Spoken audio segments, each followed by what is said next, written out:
Hi guys, I hope you're doing okay. I'm good, I thank God. Welcome back to my YouTube channel. My name is Naomi and I'm here to share with you ideas on how to decorate, home style your home.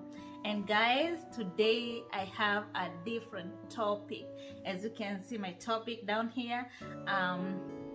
Today is a story time and I'm going to talk about life in abroad, expectations versus reality.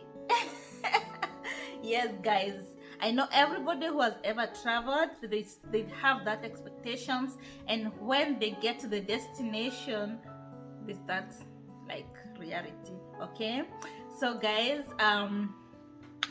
here is my story of my life in abroad and what I expected versus what it is in real life. Okay, yeah, so guys, I relocated from Kenya to the US in 2015. Actually, I got here on 1st September 2015 and I relocated with my son. The best part of it is I came in here, I was not hosted by anybody. I came direct to my husband's house. Yeah, that's the best part, because I've heard so many stories of the house and all that, but as for me and my son, we came here. The son came to the dad, I came to my husband. So yeah, so the first expectation is I thought my son will start school immediately, but shock on me. I didn't know school here starts on September and instead of January, and my son was about to turn 5 years old. He's a November baby, so there's no way he could join school before he's 5. So what happened to him? He stayed home for a whole 1 year. Like, he's behind 1 year. Right now he's in 4th grade. He's supposed to be in 5th grade, but because of that he's in 4th grade. But well, another thing is you need to know how to drive. Like, you really need to know how to drive regardless. Okay, because there are no matatus like, oh, I'm going to Nairobi, I'm going to town, I'm going wherever. There's no matatu. So driving is essential here, because if you don't drive and you're gonna use public means, that means you're gonna be waking up or you're gonna be getting ready 2 hours ahead of time, and you're not connecting one bus. If you're going somewhere like, let's say you're going somewhere like Nairobi, there's nothing. Let's say you're coming from, let's say from my place, I'm from Karura, you're coming away from Karura to Nairobi, you have like two connection of buses. So yeah, driving here is essential. So driving is a must. I did not expect that. So, and on the other side is you're not going to not driving school, because driving school here is expensive. So it's either, if you're hosted by a family, it's either that family will teach you how to drive if you don't know how to drive, and or like on my case, my husband, he's the one who taught me how to drive, and he's, oh my God, don't do that. Please know how to drive if you're expecting your spouse is the one who's gonna help you to drive, because it's not fun. It's not fun. Yeah. So another thing I was expecting is I thought I knew to speak English. Until now, I've been here for 5 years. Hey! And my accent is down there. Like, I can speak to people, like at my working place, I talk to people, they'll be like, Naomi, what are you trying to say? Yes, yeah, but for the kids it's this quick, you know. For the kids it's so quick. So yeah, accents. Yeah, another thing, you know, when you're relocating, you leave your friends, you know, your childhood friends, your mom, your dad, not unless you've relocated here as a whole family. But you know, you cannot like relocate all of you. So you're coming to start afresh. So you don't know who you don't know how, you don't know who to talk to, you don't know, like, you don't know who to talk to. You have to start making friends, like you're making friends from zero. Can you imagine that? Yeah, so yeah, that is another thing. Another thing is, you can stay in apartments and you don't know who is your neighbor. You know, like in Kenya, in the plots, the children are out there playing with the neighbors' kids and all that. Here, it's different. I remember the apartment I used to live in. I stayed in that apartment for like how many years? 2 years or 3 years? Yeah, I guess 2 years or 3 years. Because we moved there 2018, so it is 16, 17, 3 years. We stayed in that apartment for 3 years. And believe me not, the first year I didn't know my neighbor. Like, I did not know who was my neighbor. I came to know my neighbor, and it was by coincidence that that person was moving out, and maybe I was coming from grocery or from work, and I happened to be, oh, so this has been, I did not know my neighbor. Here, when you're taking kids to play in the playground, you have to accompany them. You cannot leave them to go and play. You know, when they wake up, like where I come from, when they wake up, you know, they take breakfast, and boom, you're gonna see that kid during lunchtime. If you're taking your child to play, you're accompanying your child. You have to go with your child there, sit there, watch them play. You cannot leave your child unattended. You cannot. Another thing, you know the way you say, oh, let me go to this mama's house, let me go to this mama house without appointment. Here you need appointment, going to that person's house.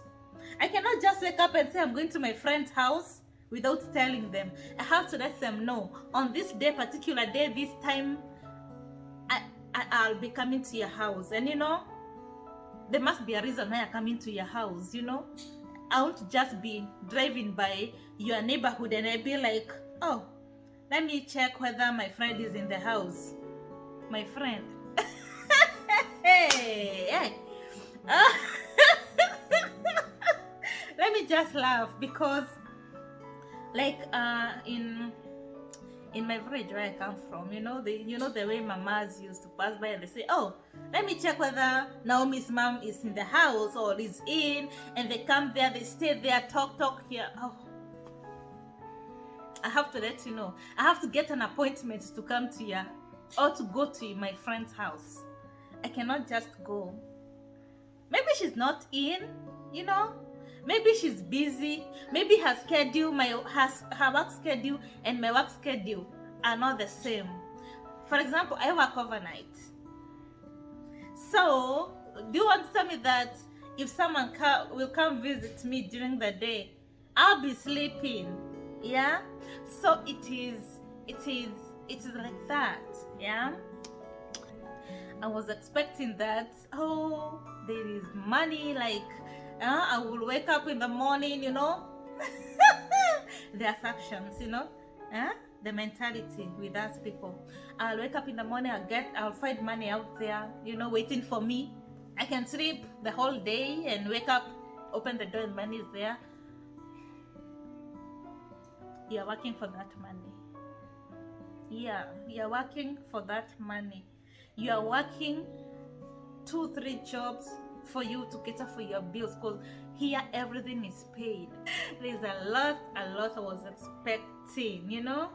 Yeah, I thought maybe when I come I'll drive you can drive those cars, you know, but before you go take that car or you go and buy that car, there are people who have cash, they'll go buy the car and all that, but you have to know how you're gonna pay for that car.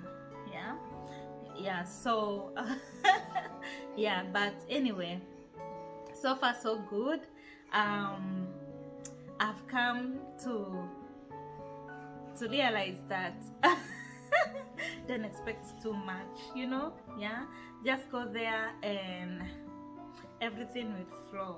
Like now everything will flow.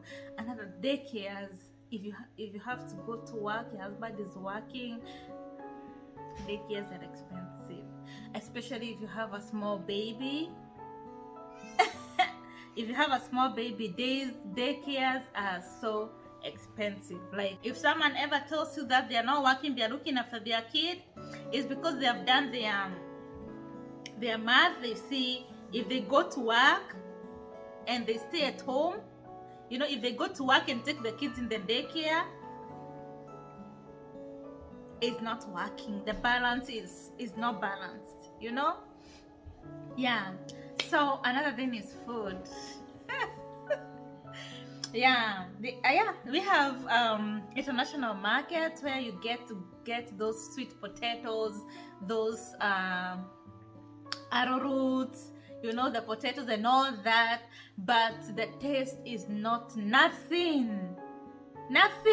compared to those sweet potatoes and arrowroots at home.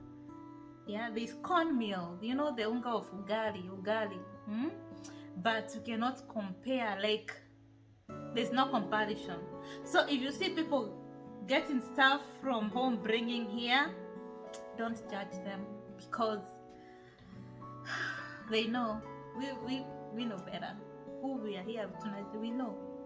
Yeah, we know. So yeah, so guys, there's a whole, everybody, I have a list, you know, of expectation and reality, what I thought, what I know now, you know. At least now I know ABCD. Yeah. So yes guys, but above it all, you flow as you go, you flow as the river flows, you know. Yeah, so that's why you see, like we are used to working, to sleeping 3 hours, 4 hours, you know. That's why we are ever busy. If you call me and I tell you that I'm busy, just understand I work overnight. Yeah, you know. And I have kids. Like now with this pandemic, the kids are in the house, so you can imagine your child is in the house Monday through Monday, and now the weather is so bad, it's cold. Like the only games they have is indoors. You get your house from the house and you take your house to another indoor activity. Okay, it's good, it's an activity. Sometimes we try to create the activities in the house, because even when it is hot, it's too hot for them to be out there. So yes guys, yeah, with this pandemic and the kids in the house, yeah, like now, if I was going to school, I stopped, not unless I do it online, and because my kids are doing their classes online and I have to be there to attend to them. So guys, that's how the reality got me, and now I'm flowing with the reality. Yeah, so everybody has their own story, their expectations, and how they felt like it was not how they expected. And yeah, so with that being said, what I was expecting, but it was different. So guys, I'll end this video here. I have a lot of video coming on your way, so if you're not subscribed to my channel, go ahead and do so. Give me a like, give me a thumbs up, and comment down below. What else do you want to hear? Like what other story do you want to hear from me? I have a bunch of them, but tell me on the comments down below what you want to hear from me. So guys, bye bye and love you all.